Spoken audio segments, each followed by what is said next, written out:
Bonjour à vous, bienvenue sur la chaîne Congo Design Art TV pour cette session qui concerne l'interprétation de modèles dans son volume 4.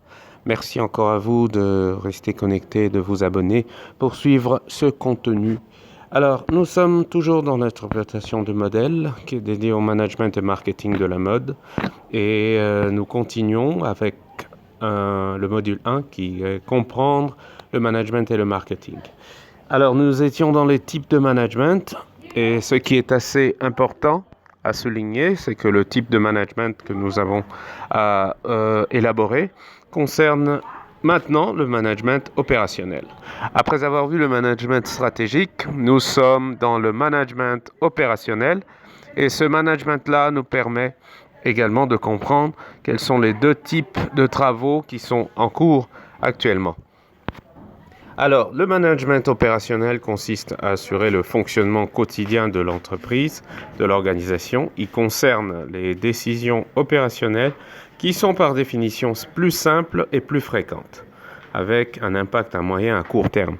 Alors, les décisions opérationnelles, c'est les décisions quotidiennes, les décisions qui sont prises par le manager pour assurer le bon fonctionnement de l'entreprise et de l'organisation, par exemple au niveau des approvisionnements, au niveau de la livraison, au niveau de la production.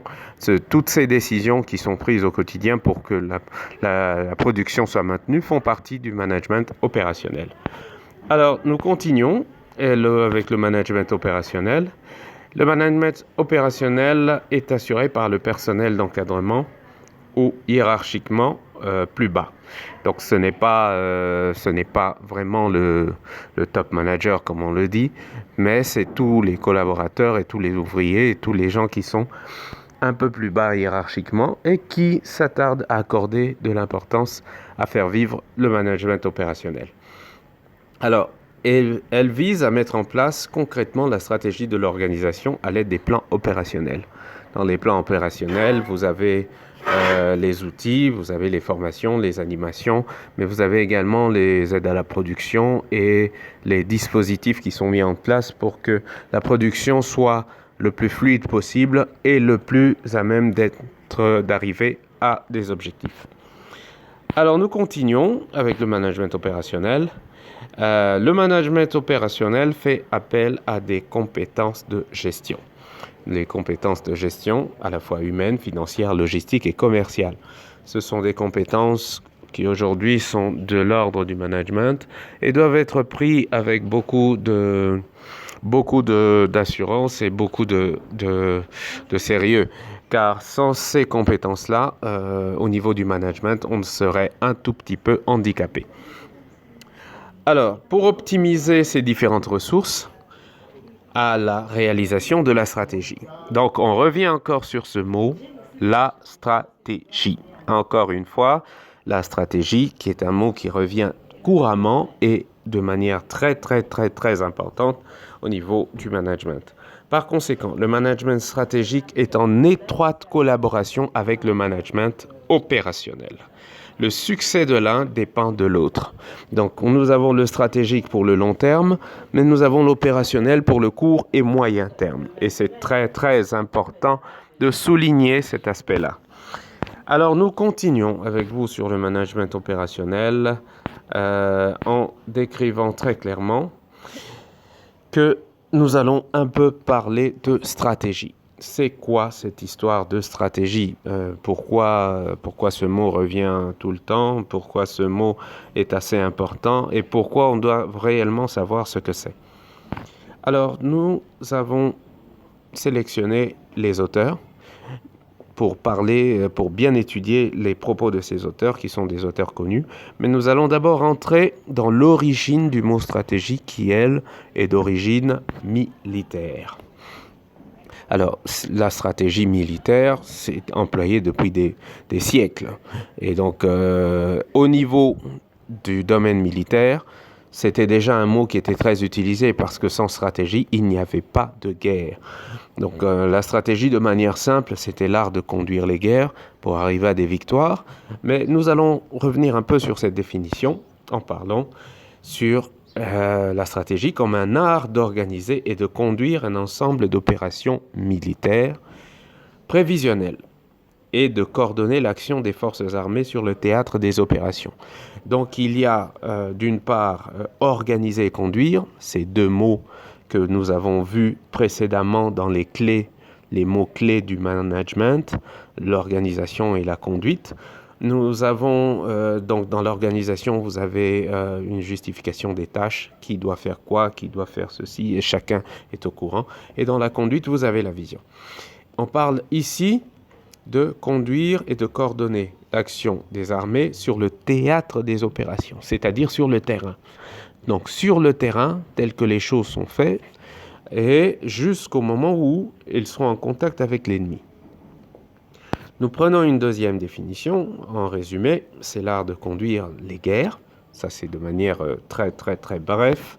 Mais nous prenons une autre définition, toujours autour de la stratégie, toujours autour de l'origine militaire. La stratégie est une partie de la science militaire.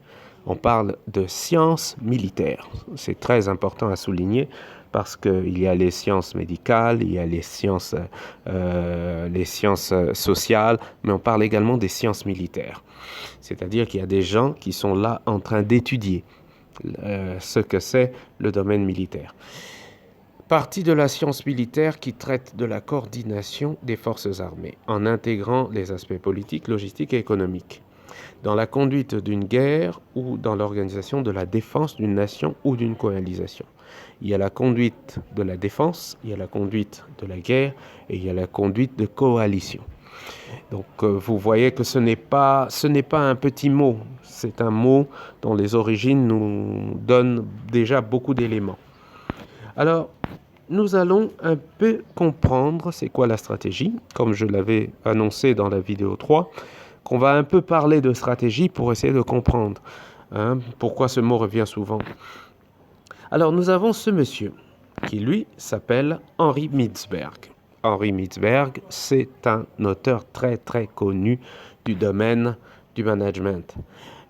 Henri Mintzberg, c'est un professeur de la faculté de management à l'université McGill de Montréal, mais il est vraiment auteur de nombreux ouvrages, de très, très nombreux ouvrages de référence sur la recherche en management et la sociologie des organisations. On parle bien de la sociologie de l'organisation et de ce que c'est le management. Alors, Henri Mintzberg nous dit ceci. Il nous dit, très clairement, une stratégie, c'est un ensemble d'activités et d'actions structurées qu'une personne ou une entreprise doit mettre en œuvre pour arriver à ses fins. On dit une personne ou une entreprise. Donc, la stratégie, ce n'est pas simplement utilisé par les entreprises, ça peut être utilisé par une personne. Et c'est très, très, très, très, très important à comprendre. Alors, une des tâches les plus importantes qui est dévolue aux managers qui suivent, ou à toute personne qui veut faire du management, consiste à la détermination de la stratégie de son organisation. Donc, votre organisation a quelle stratégie? À quelle fin? À quel but? Voilà, aujourd'hui, vous gagnez un ou deux clients. Mais l'avenir, pour vous, c'est quoi? C'est en gagner 200? C'est quelle position vous voulez avoir? Après, ou du moins de la supervision du processus par lequel d'autres personnes et lui-même élaborent une stratégie. Donc, Henri Mintzberg nous dit ceci. À part Henri Mintzberg, nous avons Nicolas Bett. Nicolas Bett est un auteur très très connu et il est beaucoup plus connu dans le monde anglophone. Il dit, je prends la peau de Nicolas Bett puisque ce sont ses termes, je définis la stratégie comme un plan à long terme qui a pour but et un objectif précis. Elle est en général de haut niveau et se distingue de la tactique. Elle recourt les détails de la mise en œuvre de cette stratégie. Donc voilà, comment transformer une stratégie en plan d'action concret? il dit en gérant la stratégie comme un projet. Pour lui, la stratégie, c'est comme un projet à faire. Et cette stratégie, elle nécessite beaucoup d'attention, elle nécessite beaucoup d'éléments, elle nécessite également beaucoup de terminologie. Et c'est ce qui est très, très, très important. Alors, après Nicolas Bett, nous avons Monsieur Porter. Nous avons Monsieur Porter. Michael Porter, c'est un nom incontournable du management. Incontournable. Michael Porter est un professeur d'université, mais c'est également un auteur très très connu dans le monde du management. Il y a travaillé et continue d'y travailler. Alors, il nous dit, une stratégie, c'est l'ensemble des choix qui déterminent les moyens qui permettent à une entreprise de réaliser plus de profits et d'encourir moins de pertes. Il y a les profits et il y a les pertes que la moyenne des entreprises de son secteur, afin d'obtenir un rendement supérieur à celui des rivales. Donc ici, il s'agit de stratégie d'entreprise. Quelle la stratégie d'entreprise avec tous ces éléments, avec tout ce qu'il s'agit comme éléments qui permettent à une entreprise de gagner des profits, mais sans faire moins de pertes. Dans ce sens, une stratégie n'est ni un objectif, par exemple, occuper un premier rang, ce n'est ni une activité spécifique, ce n'est ni un élément, ce n'est ni... Donc, Porter explique que c'est le positionnement qu'une entreprise choisit pour lui permettre d'atteindre son objectif. C'est le positionnement. Et c'est un élément très important de chez Porter. Et Porter définit 3 stratégies génériques. La première de ces stratégies, c'est la concentration. La deuxième de ces stratégies, c'est la différenciation. Et la troisième de ces stratégies, c'est la domination. Et donc, concentration, différenciation et domination par le coût. 3 stratégies qui sont des stratégies d'entreprise. Alors, quand on parle de concentration, la concentration limite l'étendue de la clientèle d'une entreprise et des besoins qu'elle veut combler. Donc, vous ne pouvez pas, on dit en management, on ne peut pas vendre tout à tout le monde. Et si on vend tout à tout le monde, on ne vend rien à personne. Donc, vous devez avoir une entreprise, elle est ciblée. Et ces cibles sont très, très, très, très, très importantes. La deuxième, c'est la troisième plutôt, c'est la domination par le coût. Et vous pouvez lire le texte. Et la deuxième, c'est la différenciation. Regardez dans le niveau de la différenciation, on donne à une entreprise la possibilité d'exiger un surplus. Dans la domination des coûts, on permet à une entreprise de faire une concurrence. Alors, je vous remercie de suivre Congo Design Art TV et de rester connecté, car les suites sont encore plus intéressantes. Merci à vous.